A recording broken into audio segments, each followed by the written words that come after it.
সালামু আলাইকুম। ওয়ালাইকুম আসসালাম। ভাইজান, আপনার দোকানে আজকে আসছি মূলত এই ঝাটুক ভাঙ্গার আশেপাশে আসলে ভালো পেঁয়াজের ওরকম তেমন কোনো দোকান নাই। তো মুকসেদপুর এই পাশে কিন্তু আসলে বিশাল পেঁয়াজের ফিল্ড। আপনার এই ফিল্ড পাশটায় কিন্তু আসলে অনেক কৃষক আছে, কিন্তু ওরা ভালো জাত বা ভালো পেঁয়াজের বীজ কোথায় পাবে অনেকজন আসলে জানে না। দেখা যাচ্ছে অনেক কৃষক আছে ওই গ্রামে থেকে বীজ কিনে আসলে প্রতারিত হয়। তাই আমি এই ভিডিওর মাধ্যম দিয়ে আমি চাবো যে আপনি অন্তত ওই যারা গ্রামে হয়তো বাসায় শুয়ে আছে, বাসা থেকে শুয়ে অনেকজন চাইলেই দেখতে পারে যে আসলে কোন জায়গায় পেঁয়াজের বীজ পাওয়া যায়, কিভাবে পাওয়া যাবে, ভালো বীজ কোনগুলা।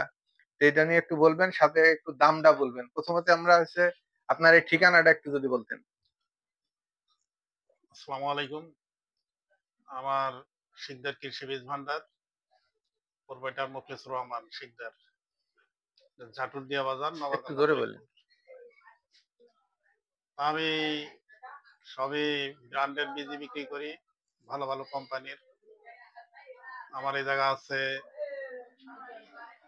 ইউনাইটেড সিড, তারপরে সুপ্রিম সিডের, লাল তীর, মেটাল, অ্যামাস অ্যামাস সিড, তারপরে হাবিব, অন্য বিভিন্ন ভ্যারাইটি আছে। তার মধ্যে এই ব্র্যান্ডের সবগুলো বীজই আমি বিক্রি করি। তাই কৃষকরা ইনশাল্লাহ ব্র্যান্ডের বীজই এই বছর বেশি নিতেছে। কম দামি বীজগুলা খুবই কম নিতেছে। আচ্ছা, এখানে আমি তো একটা প্রশ্ন করি, আসলে কম দামে বীজ কৃষক এখন এই বছরে নিতেছে না, এটার পিছনে বিশেষ কোনো কারণ কি আপনার জানা আছে কিনা? হ্যাঁ, কারণ জানা আছে। এই কম দামের বীজগুলা কৃষকরা বিশেষ করে নেয় হলো ওই তারা চারা খেতে চারা বুনাইয়া ওই চারাটা বিক্রি করার জন্য। গত বছরে তারা ওই চারায় খুব লস খাইছে, বিক্রি করতে পারে নাই, ওই চারাগুলো চাষ করে ফেলাইতে হয়। যার কারণে কৃষকরা এই বছর ওই কম দামের বীজ নিয়ে আর চারা বিক্রি করবে না। যার কারণে ওই বীজগুলো কম চলতেছে। এক একজনে দেখা গেছে 15 কেজি 20 কেজি কম দামের বীজ নিত, কিন্তু এই বছর নিতেছে না। এই জন্য কম দামের বীজ দামি বীজগুলো চলতেছে কম। মানে কম দামে, তো কম দামি যে বীজ কৃষকরা আসলে নিতেছে না, যে কারণটা আপনার কাছ থেকে শুনলাম যে তারা আসলে মূলত চারা করে বাইরে বিক্রি করে। জি জি জি। যারা হচ্ছে দূর দূরান্ত থেকে আসে তারা চারা করতে পারে না, আবহাওয়া খারাপের কারণে চারা নষ্ট হয়ে যায়। তারা কিন্তু আসলে কম দামি বীজগুলা বেশি ব্যবহার করে, কিন্তু ভালো যে ব্র্যান্ডের যে বীজগুলো এগুলো সবাই ভালো জায়গাতে এবং হ্যাঁ, ভালো কিছু করে। আরো আহ, আরো কাহিনী আছে।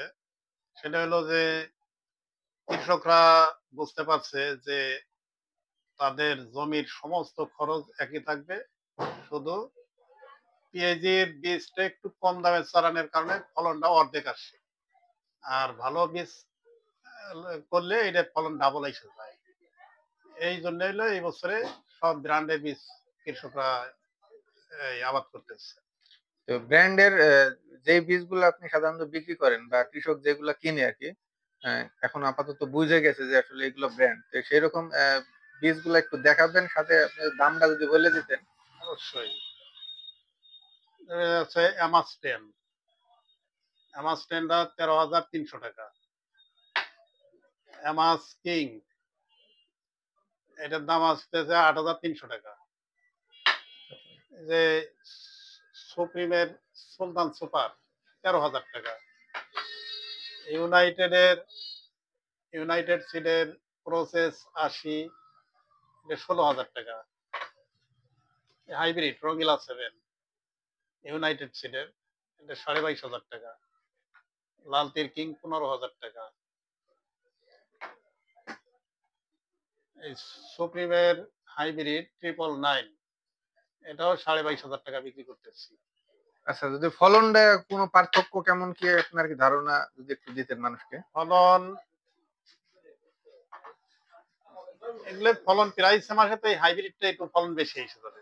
আচ্ছা, এই হাইব্রিড যেটা ফলন বিশেষ, এটা কি ঘরে সংরক্ষণ উপযোগী না সংরক্ষণ না, উপযোগী? সংরক্ষণ 2 মাস 3 মাস থাকে, তার বেশি রাখা ঠিক হবে না। ও, তাহলে কৃষক যদি আসে তাহলে আমার যে ভিডিও দেখে হয়তো অনেক দূর থেকে কৃষক আসবে, তাদের ভাড়া অনেক কষ্ট হবে। সেই ক্ষেত্রে তাদেরকে কোনো সাশ্রয় করবেন কিনা? হ্যাঁ, অবশ্যই তারপর সাশ্রয় তো করবোই, যতটুকু আমার সাধ্যে কুলায় আমি তা করবার মানে চেষ্টা যেই দাম করব। আপনি বলছেন এরপরেও কিছু সাশ্রয় করবে, দূর হ্যাঁ, থেকে হ্যাঁ। যারা আসবে তাদের অবশ্যই ভাড়ার টাকা-টুকা এইগুলো সেভ করে দেয়ালেতে দিবেন সেভ করে ইনশাল্লাহ। দিব। হ্যাঁ। যাই হোক ধন্যবাদ। আমি সকল কৃষক ভাই ও বোনদের যারা আমাদের এই ভিডিও দেখতেছেন মুখলেস ভাইয়ের, অবশ্যই তারা চেষ্টা করবেন এই ঝাটুকদিয়া বাজারে এসে বীজ ক্রয় করতে। যারা ওই যে মুকসেদপুর এবং আশেপাশে যারা দূর-দূরান্তে আছেন, যেভাবে হোক একটু যোগাযোগ করে আপনারা চাবেন সবসময় ভালো বীজ কেনার জন্য। কারণ ভালো বীজ কিনলে ভাই এতক্ষণ যে জিনিসটা বলল, যে ভালো বীজ কিনলে আপনি কখনোই ঠকবেন না। লোকাল বীজের তুলনায় ভালো বীজ অবশ্যই ভালো ফলন পাওয়া যায়। আর আপনারা যে বাজার থেকে যে চারা কিনেন, এটা নিয়ে ভাই একটা কথা বলল, এটাও অবশ্যই আপনারা খেয়াল রাখবেন। যে চারা কিনেই যে আসলে সাকসেস হওয়া যাবে তা না।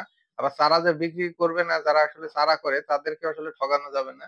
আমি তাদেরকে একটু অনুরোধ করব তারা যেন অবশ্যই আপনারা ভালো বীজটা দেখে চারা করবেন, যাতে কোনো কৃষক ক্ষতিগ্রস্ত না হয়। ধন্যবাদ ভাই। আসসালামু আলাইকুম। ও ফোন নাম্বারটা যদি একটু বলে দিতেন তাহলে দেখা যেত। Phone number 01736 180 187।